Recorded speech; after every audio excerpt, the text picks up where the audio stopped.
everyone. Welcome to Sacred Stories. I am so excited about today's conversation. And before I introduce the lovely Alea, I'm going to kind of bring us into sacred space together with a blessing. I like to choose a quote that is speaking to me in the moment. And Alea and I are going to dive into the idea of sacred surrender. And I found this quote from Rumi, from the poet Rumi. Open your hands if you want to be held. Open your hands if you want to be held. My blessing for each of us as we're listening today is to be able to fall into the loving arms of spirit and to surrender to our own deep, deep soul wisdom that knows just how to guide us in a way that feels most aligned, in a way that feels like it elevates our truth and our passions and our wisdom, and that we're able to truly open our hands so that we can be held by each other, by source, by the mystery, and by all of the magic that exists in our world. So may it be. So I first heard Alea on another podcast, and the second I heard you speak, I was like, oh, yes, more of this. You really embodied for me the way that so many of the women who I admire make sacred space for deep wisdom and deep authenticity and playfulness and realness and elevating each other's gifts. Just showing up really authentically. And I was telling you before, I've been listening to a bunch of your other podcasts on my bike rides and such, and getting into, oh my goodness, all sorts of shit, super woo-woo shit. Yes. Yeah. So I'm really excited to dive in, and I always have guests introduce themselves. So you want to share a little bit about yourself? Hey guys, my name is Aléa Lovely, and I am an empath medium and a energy coach. And I teach people how to kind of utilize their empathic abilities, their intuition, their boundaries, and teaching them how to kind of balance into more of the feminine. I think our women right now are needing a lot more of appreciation for our feminine sides, and not female sides, but feminine sides and our energy, and just kind of teaching people about what the difference between feminine and masculine energies are, and what does it look like to be in the feminine energy in order to get to a space of surrender, to get into the place where we're calling things in, we're in a mode of allowance, where we're allowing that energy or the things that we're trying to attract into our life to come in. So I kind of teach and help people understand that a little bit better, so they can kind of eliminate a lot of the resistance that they might have in their life, as a means of trying to control what's happening in their life. Oh, amen. Yeah. And I think for so many of us, especially during this time, at least I know I'm experiencing resistance as a sense of overwhelm. And so what does it mean to really honor those inner voices that know, from a place of surrender? So I'm super excited to dive in. Do you want to start by sharing your sacred story, and then we'll see where it takes us? Yes. So just growing up, I grew up in a very religious household, very Christian religious household. And while there's nothing wrong with that, for me personally, it did not align with my energy and the message I guess I came kicking out of the womb to give. So I started off having experiences with the paranormal when I was very young, probably from 5 to about 9 years old, where I started experiencing, seeing, hearing, having all kinds of interaction with that, and then kind of feeling like that was not something that was acceptable. I just saw something just now while we're sitting here. So it's just that connection to the other side, and then having a religion that doesn't necessarily fit in. It doesn't fit the mold for that. And so it was always something scary or something that I feared a lot. And then come to find out when I was about 10 that my I had a very scary experience, that my father ended up coming forward and saying, okay, I can see them too. I didn't realize that you were seeing them also. So something that was in our family that I don't know, because of Native American heritage, African heritage, things from indigenous peoples where we have that connection to nature or spirit. I don't know. So upon, like kind of just living like a really pretty basic and normal life post college, I met this man, overseas or whatever through Facebook actually. And we became friends, and then we became through this online language exchange program that we had this connection through. So we started talking and it being this whole thing, but I was in this space of just scarcity. Like I wanted to be in love. Like I wanted so bad someone to love me. And I felt like I had that neglect and just, like a father that wasn't super present. I love my dad. He's a wonderful man, but just not super present with us emotionally. And so just starving for that type of attention all the time, and always, like, even from middle school, like writing like what my husband would be like and like all that stuff. So I had this very desperate energy towards the masculine and wanting more of the masculine, and thus animating my own masculine energy in that. So I attracted someone who was quite passive. And in this process of attracting this person brought in so many very tumultuous events that caused a lot of suffering. One, we were like across the world from each other. So like that long distance relationship, trying to get a visa, trying to get this, trying to get that. Like there's just always obstacles in our way. And I deeply believe it's the universe was like, yo, this is not yours. So like, calm the fuck down. But I was so desperate and so like scarcity. I had to control at every marker, and I was super in my masculine, like I'm gonna make this happen, And so in that energy, the universe finally relented, was like, okay, we're gonna give you what you want. Yeah. And boy, did How I regret old were you at this time, Aléa? Just to give us a frame. What'd you say? How old were you at this time, to give us a frame? 25. Okay. 25. So I'm going to be 36 next week. So like 10 years ago, thank you. 10 years ago, I had this space where I was just like force, move. Yeah. Like I'm going to muscle things into existence. And I did. But the thing that I received was not what I thought it was. And the relationship that we had was not what I thought I was getting. And then at that point, I was so shameful about everything that I had done up to that point to get this thing. I felt like my bed was made. Yeah. And so I didn't feel like I deserved any more, because like, okay, if this is all I could get, this was the only person who would be my boyfriend. This was the only person that would marry me. That if it took, I had such a long, such a dry dating history when I was in college and in high school. So I was feeling that feeling of like, well, if it took this long for someone to come along, like who knows how long it would be before I found somebody else.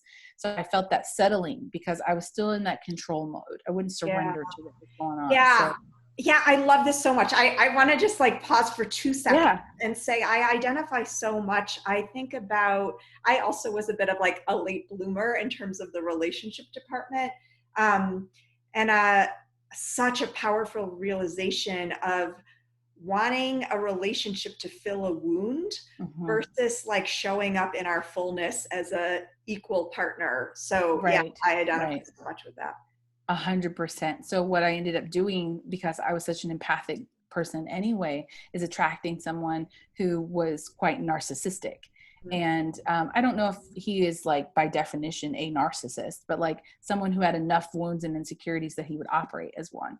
So it ended up this perfect storm of me feeling this like codependency of having to fulfill the wounds that he had, and that entitlement, and feeling like I had to save whatever, like I had to, like it was always my responsibility to fix things. And so I felt that, but he also made me feel that. So there was this whole like back and forth. Anyway, so getting to that place, and then the universe really just kind of like making it so clear to me, like, Alea, this is not for you. Like, this is not for you. And you need to decide whether or not you're worthy enough of receiving what we actually wanted for you. So like, are you going to do that? So my hardest decision was to leave this marriage that I had fought so hard for. I mean, if I, like, we'd be on here all day if I told you all the stuff that I did in order for us to be together, because the visa process to get into the United States, if you've ever watched 90 Day Fiance, like that was a partial version of my life. Right. So the process of all that anguish that took place in order to get him here. So I just felt like, was this all for nothing?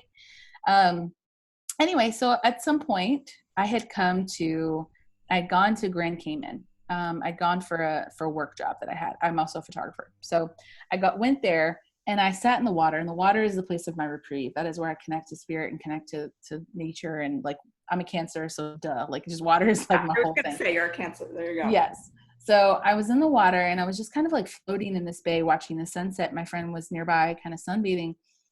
And I was praying and I could hear the voices come to me so clearly and say, you know what you need to do. You know what you need to do. Like, you know what you need to do.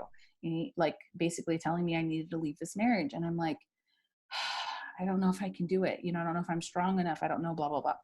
And making excuses. So when I came back to my phone, there was just this barrage of text messages because I wasn't answering my phone because I was in the water.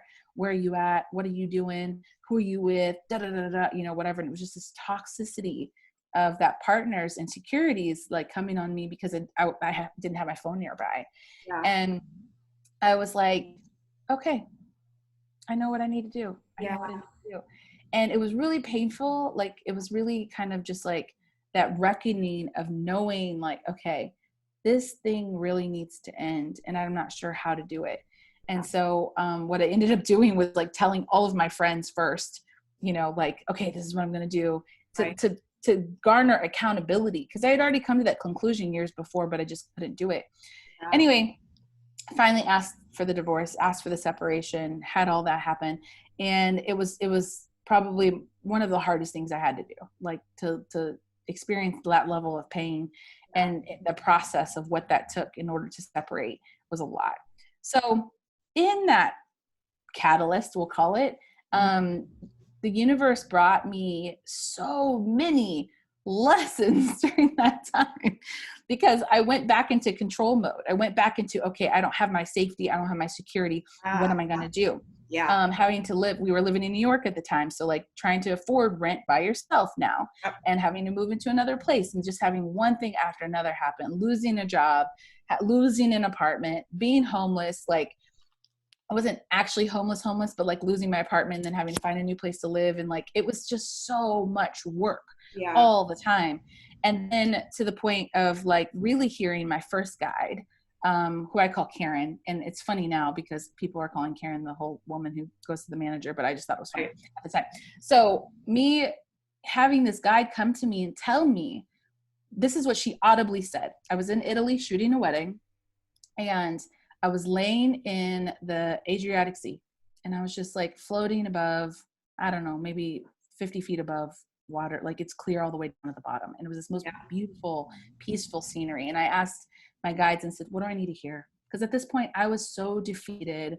I had worked and moved and pushed and prodded and like, what can I do and control? And I was just to the point where I was like, I'm done banging my head against the wall. Like, what do I need to do? And Karen came to me and she said, Alea, don't look. And it was very simple at first. Like, I'm like, don't look. What do you mean don't look? What am I looking? I'm not looking. I'm laying in the water, you know? She's like, Alea, don't look. Don't look for the man. Don't look for the career. Don't look for like, you know, something else to satiate you. This is the first time in your life that you've ever truly been free. And she said, you don't have your parents to hold you accountable. You don't have an ex-husband. You don't have a tyrannical God down your throat. Like, this is the first time in your life that you've been able to be able to make your mistakes freely, but don't look. Like, a lot. And that was essentially her way of saying surrender. Like, stop being in your go and your do and your move and your this and your that. And I heard it so clearly, but I couldn't conceptualize what that was. I couldn't understand. I had spent a lifetime of doing.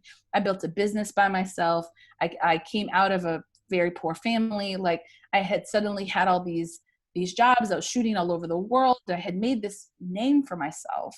And I got used to what that looked like, that I could be in control and make stuff happen. And then I had this guy kept telling me, no, don't. Like, this is the first time you've ever been free. Allow yourself to just float. Yeah. And I listened to that and I made sure to make a marker of it. I wrote it in my journal. But when I got back to New York, I was basically like, fuck you, Karen, because I just went right back to whatever I was doing. I went after date after date after date. I went, like job after job. Maybe this agency will hire me, blah, blah, blah. Yeah. And to the point where then I tried to move to Paris. And this was kind of the pinnacle of it, where I had done all this stuff in New York. I was tired of New York and I was ready to go. And I'm like, I'm going to go to Paris. I'm going to do this, blah, blah, blah. And I made this visa. It took me 8 months to work on the visa, all the money I had to get together for it, all the documents or whatever. And the visa officer told me that I would get the visa, not the officer per se, but someone who worked at the thing. You have everything, don't worry, blah, blah, blah. Right. I had a situation with my landlord where they were like, we need to know if you're going to sign another lease. And I was like, I don't know yet. I don't have my visa yet. And they're like, you need to tell us right now. We're not going to extend any further. So I said, okay. Yeah. Go ahead, sign another tenant. They wanted to raise the rent, so they were in a hurry. Anyway, so I lost my apartment in that process of waiting for that visa. When I got my visa back, it said I didn't get it. So I lost my apartment. I had already sold all my stuff because at this point I knew I was in such a space where I was sure I knew this is what was supposed to happen. Yeah. I had prayed about it. I had meditated on it. I had journaled it. Every sign was pointing to Paris. Like I had all kinds of stuff. And to have that, it was such a rug pull. It was shock. Like, where do I go now? Yeah. Where am I going to live? All the plans that I had up for there's almost this whole year. Like, what am I going to do? I had to come back to Kansas City, where I'm from, where I said I would also never move again. Never go. Right. Yeah. So here I am, and I'm pissed and I'm mad, and I'm like, why am I here? What is going on? This process of the rug pull and feeling that face plant was the universe saying, we're tired of waiting, Aléa, for your surrender. So we're just going to take it. Yeah. And I didn't recognize that the universe would do stuff like that unless you came in with a contract of something timing wise that you were meant to do. So the universe in a way was like, all right, we're done with your little detour. Okay, it's time. And they pulled me back here. And for the first few months, I was really, really resentful. And I was just like, I just don't understand or whatever, still trying to fight my way out to the point where there was nothing that would do, nothing would happen. So I said, okay, I'm going to spend this year working on getting into the feminine. I'm going to spend this year working on what does surrender look like? What does it look like to let go of all of my plans, all of my goals, all of what I think should be happening? What does it look like to let go of my expectations? What does it look like to let go of the outcomes? What does it look like to let go of my attachments? And all the things that I thought defined who I was. So at that point, I was feeling the sense of identity in the go, go, go, go. I'm an Enneagram 2 wing 3. So I don't know if your listeners know what that is. I love it. Yep, exactly the same. Yeah. So like that 3 is like the achievement stuff, but I'm not motivated by what other people think of my achievements. It's me. Like, so it's a sense of like where I feel like I want to go. Yeah. And so all of that was this birthing of a new Aléa. Like I was in this process now of coming to a place where I had to re-identify who I was when I didn't have my achievements, when I didn't have all these fancy things happening, when I wasn't traveling to these amazing countries and doing these jobs and getting published in these magazines. Like I was leveled. Leveled, humbled, and I was redirected. So before that all went down, actually, no, this was right after it went down. I had a travel summer where I was going from place to place to place to place to place. I was in Paris, Italy, New York, Oregon, Texas, and then Kansas City, all within like each week. Yeah. So it was a 6 weeks of like just kind of moving around. When I went to Oregon a few months prior, I had written in my journal when I was working with my guide, and she had mentioned a name, Frank. And Frank kept coming up, and I was like, oh, Frank, this must be the one, the guy who I'm going to fall in love with. Uh-huh. Wrong. That's what happens when you throw your bias in what Spirit's trying to tell you. But right. So that name kept coming up, and I was like, what is that? So how would it come up for you? Because we have some listeners who are like super tapped into the woo-woo and some who are less familiar. So when you say like, this is coming up or you're hearing it or something like that, what does that look like for you? So in this case, I was automatic writing. So I would sit down every night before I go to bed, and I would just write, and I would ask a question and then like write. Or sometimes I would just like listen and then see what came to me. And this particular time, there was no question attached. I just started writing what came to mind. So I wrote down Frank. I wrote down tulips. I wrote down twins. I wrote down nurse or something like that. And then there was another name, like Anthony or I don't know, something along those lines, Antonio, something like that. So I'm thinking like, okay, maybe these are the signs of the person I'm supposed to be with, whatever. Anyway, fast forward, I go to Portland and there is a girl there who I know through a photography site named Lexia. And so we're like, oh wow, we've met, like we've always known each other on social media. Let's meet up or whatever. So we go and get lunch. And we're sitting there, and for whatever reason, and this is when I was still kind of in the closet about my spirituality. So it wasn't like normal for me to talk so openly about like the weird shit that I see or do or whatever. So in this case, I'm sitting with her and I feel guided to tell her. And if your listeners are curious, what does that look like? That was like a pulling, like I felt like I was going to throw up, almost like a gagging of this information. Like it kept coming to my mind. And I was like, I feel like I need to tell her about this. Yeah. So I'm talking to her and telling her about this weird, like Frank and tulips and blah, blah, blah. And she's like, I think that's about me. And I'm like, no, it's Frank or whatever. Totally forgetting her last name is Frank. Cause like her business, like it doesn't really have a lot of that stuff on it or whatever. Her last name is Frank. So anyway, she's like, I think you need to come to my house. And I'm like, no, that seems weird. Like, okay. She's like, no, I have a ghost in my house. Like I want to see if you can connect with them. Without telling you that whole story, it was the turning point of me really like embracing my gifts, like really coming into a place where I was like, shit, like I'm not just making this stuff up. Like I'm connecting to other consciousness that are here. Yeah. What does that mean? What does that look like? Like, I can't just really deny this anymore. Like, this is very, very real. So upon that happening, I had a very weird paranormal experience that night where someone came into my room. I was laying in the bed. They were hanging over my bed and then got into the bed and then started to hug me. And I couldn't really move. I was kind of like in this like sleep paralysis type of state. But it scared me because I was like in this Airbnb. I was like, did somebody come in? It felt very real to me. Was I sleeping? Was it a night terror? That kind of thing. So the next day and sorry if this is like a long story, but this is all coming back to something. Yeah. The next day I went to this photo shoot that I had that I was out there for, and one of them. And I had been having dreams for years, Jessica, years, about me leaving my camera bag or leaving my camera or some battery not working, something like that for years. Totally. I have that dream. It's kind of like that, you're running to the airport. I have that dream too. So like where you're missing something that you need. Yeah. And so I get to this photo shoot. We drive 2 hours out there together to get to the coast of Oregon, a Haystack Rock. And I get there and my battery doesn't work. Yeah. I know I charged that battery. I charged 2 of them. I only brought one, and I said, I'll leave the rest of the equipment here because we don't need to carry everything with us. I know I charged it. Yeah. I know it. And it was dead. Now, electromagnetic energy is drained by usually ghosts or presence or something like that. And I was like, there was a presence in my room last night. Like, must have drained the battery. Anyway, we're all the way out here, and I have nothing I can shoot with. So we can't do the photo shoot. Yeah. And I'm feeling terrible. I'm feeling awful. Like, this is terrible. Yeah. Like, this is so bad. This is so unprofessional. Yeah. And the dream comes back to me. So I asked them, they were super kind about it, and we ended up being able to make it up. But in that moment, I was so fraught with the dream that I had and this girl that I had met, this thing that I had wrote, like all this stuff was happening. I was like, what the fuck is going on in Portland? Mm-hmm. So Karen, my guide, asked me to walk away and go to this rock.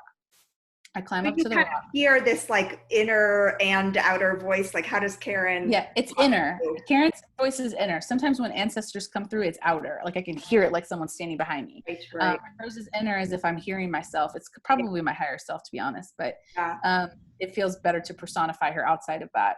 Right. And so it was so direct. So I went to this rock. I'm watching the waves crash against the rock, and I'm seeing in this moment that there are 2 people talking to me, and it feels outer. And they're saying, you're not going to be a photographer anymore. And I'm like, the fuck you think that? No, this is my whole career. This is my whole thing. So from the beginning of like New York starting to fall down and dismantle in this 1 year, all this stuff started to fall apart. Right. And they were saying to me, you're not going to be a photographer anymore. There's something else coming for you. There's a new job coming for you. There's a new path coming for you that you signed up for.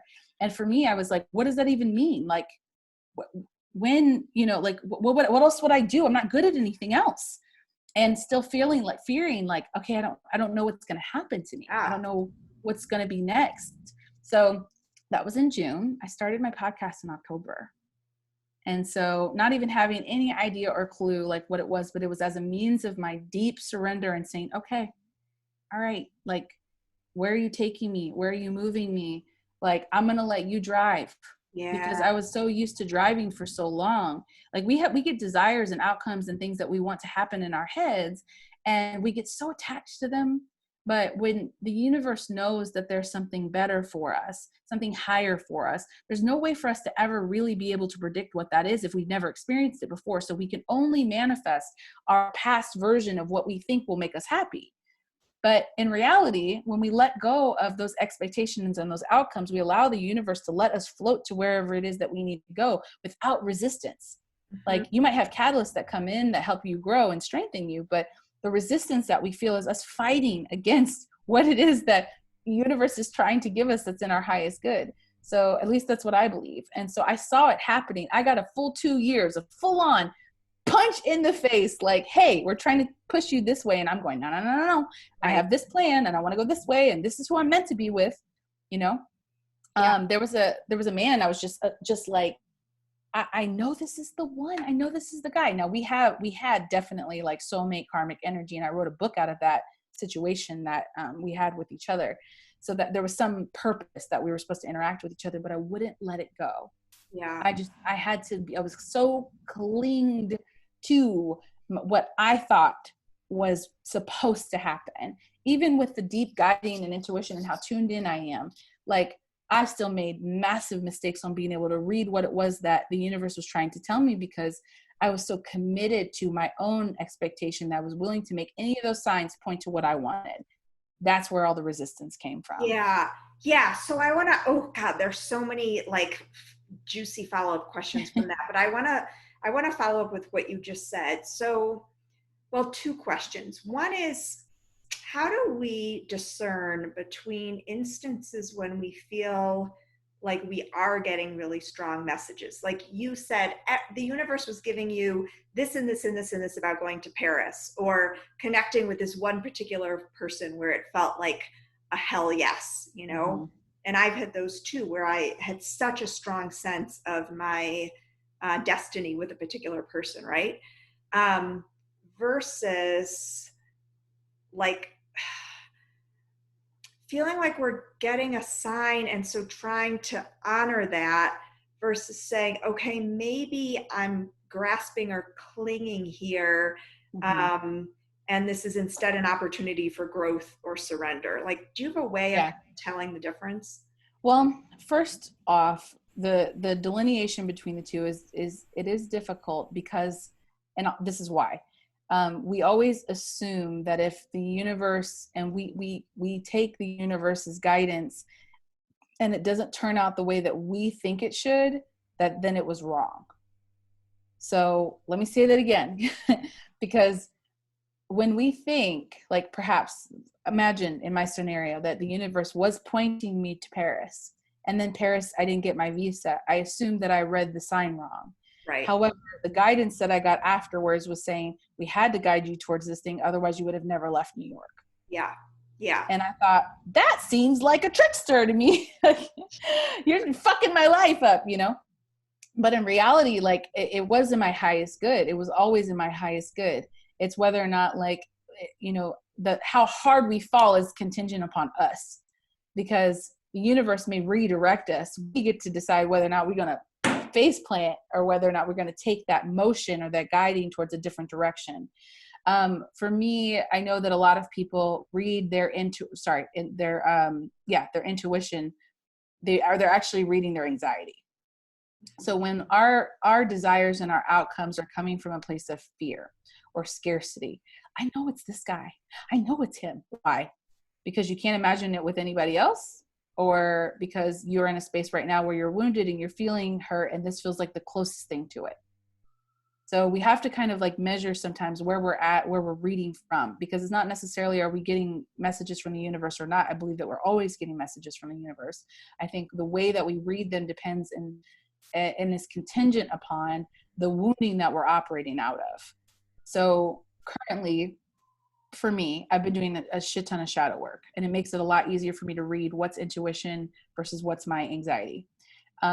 When shadow work, for people who might not know, is like kind of looking into your triggers, Yeah. looking into your wounding areas that you just don't want, the whole point, shadow, that you don't want to look into. So for instance, when I got that rip pull from Paris and I landed back in Kansas City, I was speaking with my guide and I was saying, why did that happen? Why did you do that? Blah, blah, blah, blah.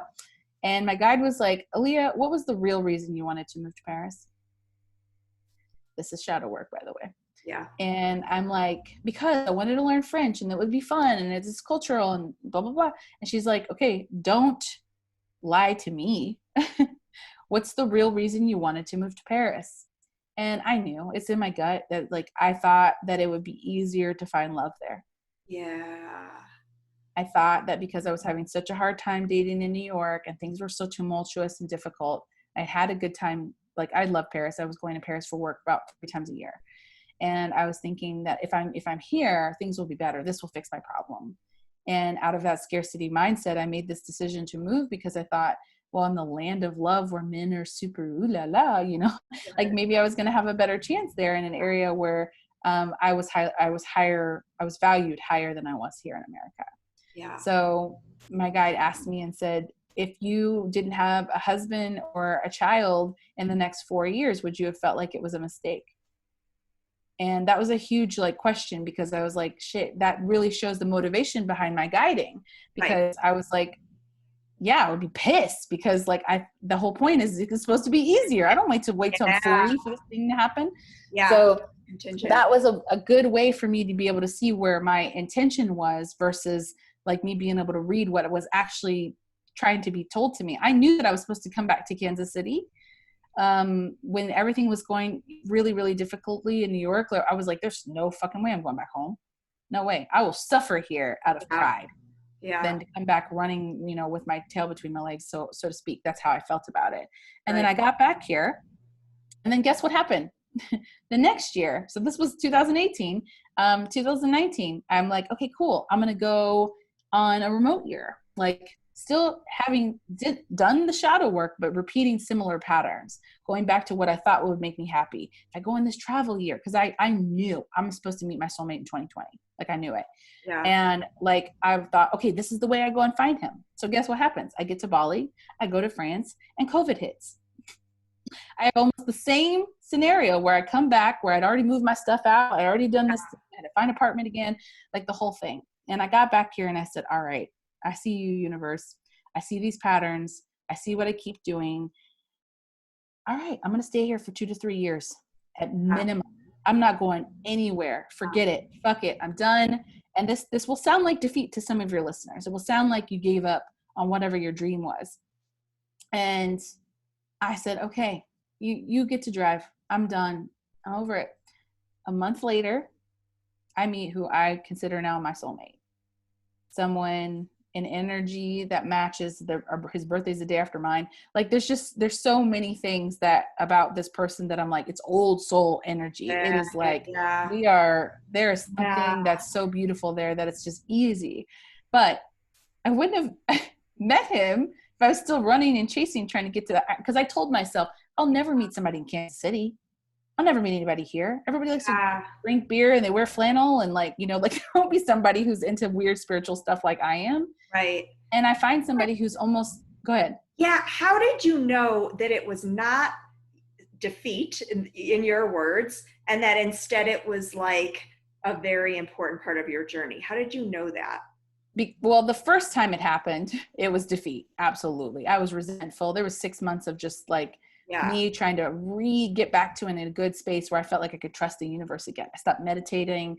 I stopped like talking to my guides. I was like, fuck all y'all, because like this little trickster thing that you're doing or whatever is not cool. And then once I got through that part and saying like, okay, I could see where my ego was like sharply taking the lead in these places. When it happened again, I was like, okay, I see it. It was almost impossible for me not to see the pattern there and go, okay, I get it. Like, I'm not gonna do that again. I don't want to repeat that again. 2 times is enough time. Like, so I got to that space where I was like, okay, like if I'm clearly repeating some type of pattern that was really unpleasant before, I'm going to let you lead now, because I don't want to have to go through that again. I think we can see it the second time often, or third or fourth. And to me, like I can tell, even if it's a decision that doesn't feel easy, when it's truth, there's still like a breath of expansiveness in it. Um, I've had many similar stories to you where I've like had a voice that came in that said, you couldn't stay. And even though leaving, this was a professional situation, actually a job that I loved, but I knew that it was time for a new adventure. Um, and leaving, yeah, it was going to be really hard. I was going to really disappoint people, but it also felt like truth in my Mm-hmm. entire being. Um, I want to kind of build on this a little bit and get vulnerable with you and kind of see what Yeah. happens. So let's try it.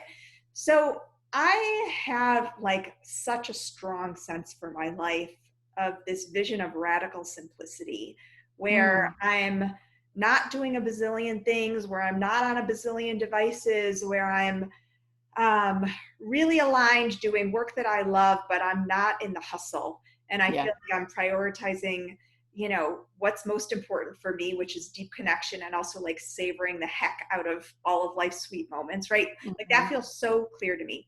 And at the same time, for listeners who are familiar with North and South Node and astrology, um, the South Node, I believe, is like the lessons that we come in to this lifetime already having gained. It's like our strengths.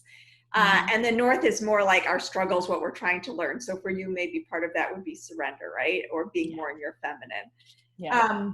So I have been told by many people, and this rings true for me, that the stuff that's hard for me is structure, discipline, like follow through, all that stuff. So I have, and my South Node, which is the stuff that's easy, is all in my 12th house. So it's like mysticism and spirit and whimsy and free flowing and all this stuff. So I think one of the things I've been thinking about a lot as I've been feeling like, oh my gosh, how amazing would it be to create this life where I have such massive freedom, you Mm. know, and really am able to just dance with the universe, right? And Yeah. show up in for the people I love in exactly the ways I want to without being chained to devices or whatever. I'm getting um, I'm feeling a lot of resistance for myself around like putting my tush in the chair and doing kind of more of the masculine structural things Yeah. to grow my professional life. Yeah. So my question for you is discerning between when it feels like we want to honor our desires versus knowing that this is actually an opportunity for growth and maybe some integration between different sides of ourselves. Like, how do we know when our resistance is truth versus shadow kind of feeling? I know I've tossed a bunch of at you, Mm. but just curious to see kind of what pops in. So our resistance is often like if you feel like you need to control anything, like there you go. Like your resistance will come and shine true through that. I believe, at least that's how it shows up for me. Yeah. Resistance is okay. Like if you're in a place where you're trying deeply to manifest something into your life, may it be an opportunity for work, or may it be that you're trying to manifest more freedom, more time to be with yourself. Where you find resistance often points to your shadow in some kind of way. So for myself, freedom is very important, but my masculine, I'm better at the structure. Like I have this to do at this time, I have this to do. When I don't have something to do, I find I find agitation, kind of like I'm just sitting on the couch or, whatever. I already meditated or whatever. Like, should I be doing something else? I feel like something's hanging over my head that's not actually there. Uh-huh. So that's a form of resistance that like, okay, the universe is giving me all this freedom that I've been asking to manifest. Somehow I can't step into it because I'm so used to being in that structure. And for people on the other end of the spectrum who love freedom, have a really hard time sitting down and doing the nitty gritty that's necessary for them to be able to build and grow their businesses or whatever it is that they're trying to grow. Yeah. Um, a resistance can come out of both of those areas where we're trying to control the outcome. So for instance, if you're trying to grow your business and you're very good in your masculine, that like you're going to push and push and push and try and get to where you need to go, but you need to be able to stay in balance. And as soon as you get into that extreme, you're going to see resistance show up because your body is going to always call to go back into balance. So when I was in my masculine trying to do, I was finding all these hurdles and things I had to step over more and more and more, and that kept building and building and building. The harder I pushed, it's like that Chinese finger trap. Like Right. the harder you pull, the tighter it gets. So like in that way, you see resistance show up. And for people who are on the freedom scale or the feminine of the receiving, where they're trying to like, you keep seeing stuff pop into your life that takes away that freedom. And you're like, just trying like to get overwhelmed and like, yeah, too much. Yeah. Yeah. Yeah. You start to feel like you're super bogged down.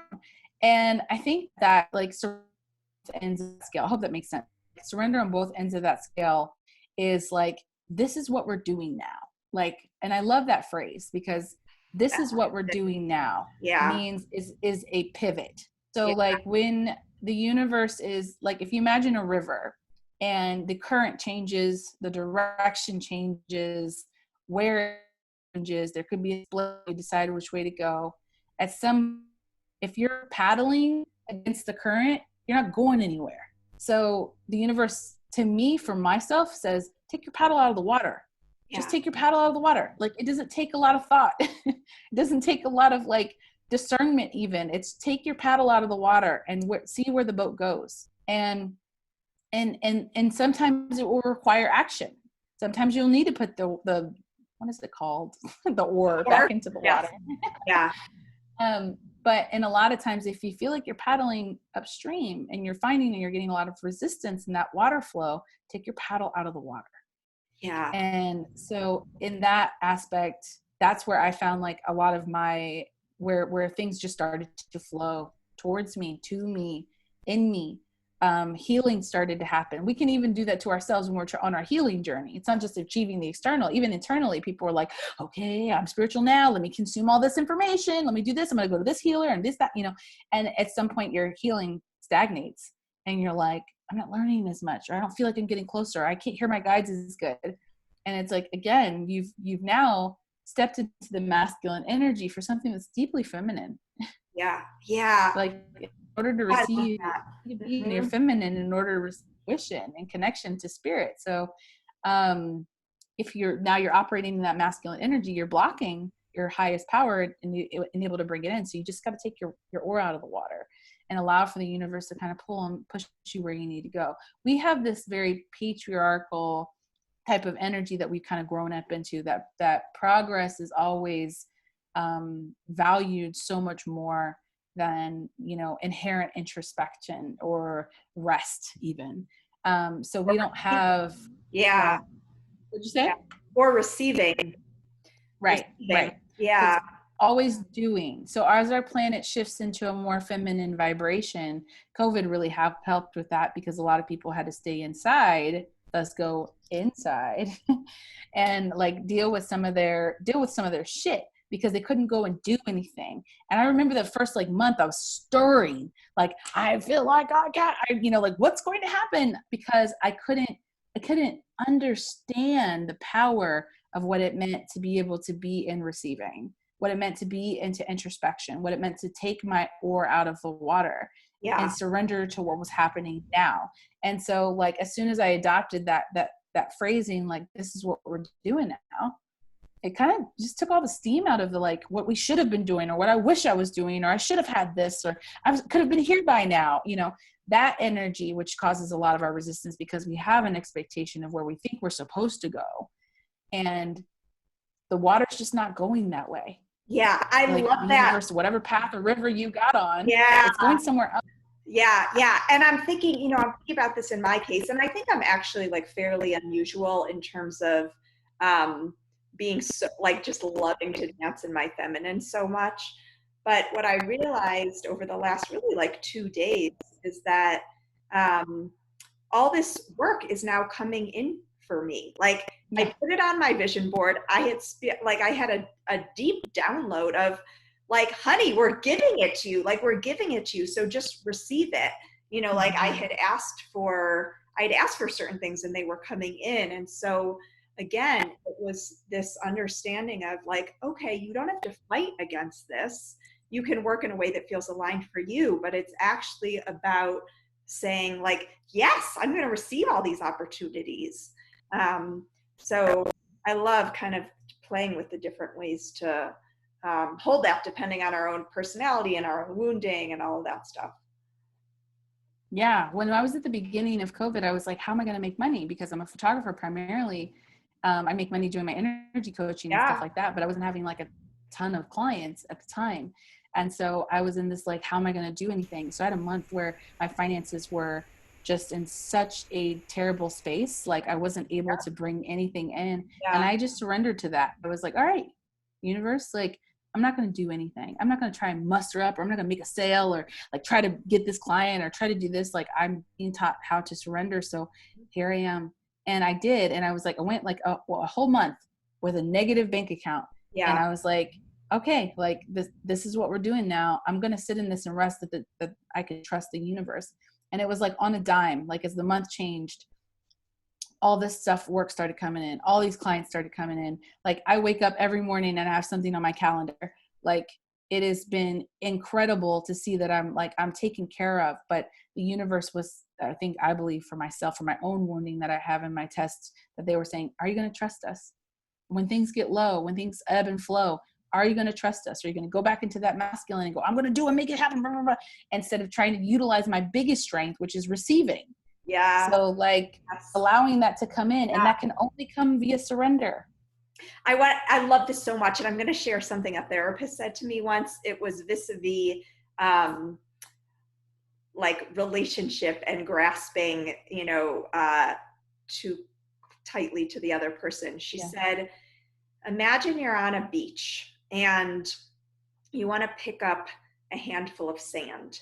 You can either like reach down, scoop it up, and try to hold as much as you can in your fist, and you're not going to be able to hold that much. Or you can reach down and scoop up sand and hold it like with an open palm, and you'll be able to hold so much more. And I just thought that imagery was like really, really powerful. That stayed with me. Yeah. Uh, Yeah. I mean, and that's absolutely true. What does our hand look like when we're receiving versus when we're doing? mm-hmm. It's exactly that. Like when Yeah. we're trying to dig or move, like our hand is in downward position to do something. When we're trying to receive, our hand is in upward position. Yeah. Why? Yeah. Like, why is that a universal thing? Right. I want to just really quickly, before we bring this conversation to a close, invite you to share any offerings for us in terms of listening to our own intuition, voices, guides, whatnot, more deeply. I know, you hear things and you see things. Yeah, just any nuggets you have to share in terms of how to start to hear those voices that invite us to surrender or to connect with our truth. So what I tell a lot of my clients is that journaling is such an important practice. Yeah. Just in order to be able to get in touch with yourself, but also to get in touch with your guides. And this is why. When we write, when we visualize and see these words, it's kind of like we're making a contract with ourselves in a way. And so when we write our goals of what we want or whatever, always, and those of you who are law of attraction practitioners, to write, I am so grateful now that this thing has happened, instead of I wish I had, blah, blah, blah. So in that process of journaling, I've been able to see how my manifestations have taken place as a result of me writing them down. The same thing I believe applies when we're trying to connect to our intuition and our guides, because when we're writing, and for whatever reason, something kind of takes over. I've been able to sit down in meditation and ask my guides, okay, when I sit down and write this, please give me the guidance of whatever it is that I need to hear. And so I'll sit down and I'll write, and then I can tell the difference between when I'm trying to make something happen, but like the guides, the intuition comes in before I can form my own thoughts about it. Mm-hmm. And so I'll sit down and I'll just write like what it is that they're trying to tell me. And sometimes it's like them fighting words, like it's just like, sometimes it's like, oh, they're really confronting me in a way. That requires deep honesty towards yourself. Like you have to be very honest with yourself that you're not just writing what you want to hear, and allowing, like, I find that even my writing looks different. Yes, for me too. It's like Yeah. big and scrawly when it's It's different. Yeah. Like it's just yeah, like mine, it feels more illegible. Mine does, like when they're talking, but yeah, it comes in such a free flow amount of information. It's almost too fast for me to write down. I then switched to typing it, and it did not have the same response. I didn't I have the same agree. response. Sometimes things come to me and I can still type it out, but it didn't have the same, I didn't have the same connection to it or resonance with it than if I wrote it. So that's kind of my first thing. The second thing is that intuition comes in a quiet voice. If you don't listen to it, you won't hear it. Yeah, So it's subtle. It's really subtle. it's Yeah, very subtle, and it'll get stronger as you strengthen that muscle, but it comes in very, very quiet. Now, the way that I teach my clients that the difference between their anxiety is because anxiety comes in loud and with some type of fear. yeah, So like you're like, I think I'm being led towards this. Da, da, da, da, da. Like if it's towards this extreme attachment, it feels visceral and pulley and like energetically, like I'm just magnetic towards him and I'm just if it comes with a lot of that, that's not your intuition, that's your ego and your anxiety. So I've noticed that when an intuition comes in, it comes in gentle and it comes in graceful and it's quiet. Like, so I have to really get into a centered place to be able to hear it. It does come to me sometimes when I'm in an anxious place, but it's still a calming presence. It calms me right. down more. But often if I find that I'm trying to make a decision quickly or like, universe, what is it I need to do? And I go off of something that feels like I'm making that decision because of some fear that I have, then it's almost always anxiety. Yeah, Like you make a job decision, what job should I get? Da, da, da, da. Okay, you're already in a space of lack because you're afraid. So guess the answer that will come to you will likely be something that will guide you towards something the ego wants as a means to protect itself, mhm, not necessarily what spirit wants for you. mhm. Yeah. There's a sense of expansiveness. I the the Torah, the Bible speaks about the still small voice of Mm-hmm. the divine, and I often talk about the whispers. Yeah, Similar, it's like if you're not paying attention, don't miss it. that yeah, yeah. Oh, Alea, so many good nuggets. Thank you. I know that listeners will be excited to hear more about your podcast and your offerings and all that good stuff. So if you can share how we can connect with you, that'd be great. Awesome. So on all my handles and my website, it's the lovely Alea, Alea. So thelovelyaLea.com, the lovely Leah on Twitter and Instagram. And then if you would like to listen to my podcast, it's called Spiritual Shit and the Down and Dirty on Modern Spirituality. And you can find that on all major platforms. Wonderful. Thank you. Um, sometimes I close with a prayer. Sometimes I invite my guests to, and you're such a channel. I'm going to invite, is there anything you'd like to share kind of as a closing thought, benediction, blessing with everyone? Yeah. Spirit deeply has on my heart and for the collective that as we're starting to shift into a more balanced energy set, we're swinging more into the feminine energies, and it's causing a lot of us who have only relied on our masculine to really have this kind of like reckoning, that we allow ourselves to have space for play, that we allow ourselves space for freedom and for introspection and for creation, and not to measure our worth based on what it is that we can do. Because even for a lot of us right now, there's a lot that we can't do because of possible quarantine or circumstances and situations that maybe made you lose your job, or you're not able to travel like you want to, whatever. So that you are able to sink into the value that it is that you have inherently and allow yourself, the word play just keeps coming up. Yep. Like allow yourself to play, allow yourself to, what is it that you enjoyed doing when you were a kid, or like that doesn't have to be markered or tied to any type of outcome of worth or achievement. What does that look like to be able to enjoy something simply because? What does it look like to sing even if you're not a good singer? What does it look like to play the piano if you're not a good player? Like what is it that you enjoy doing that if you didn't have to worry about you being good at it, that you would just do freely? Get into that. I believe that that helps you recognize what feminine energy is much faster without having like really overthink it, to get into that space of where things feel good and you can enjoying anything without having to do anything about it. Oh, Makes sense. thank you. Yes. There is no one who's more of a proponent of play than I am. And I had such a powerful download at the beginning of this year. I think we're fed the misunderstanding that play is immature. And I Yes, actually feel that play can be deeply, deeply healing, it is. deeply healing. So thank you for that reminder and for sharing your story. And I'm so Thank excited to you. hear how this touches our listeners and Thank you. see what it sparks for them. So thanks everyone for listening to This Sacred Story, and we can't wait to connect with you soon. Thank you.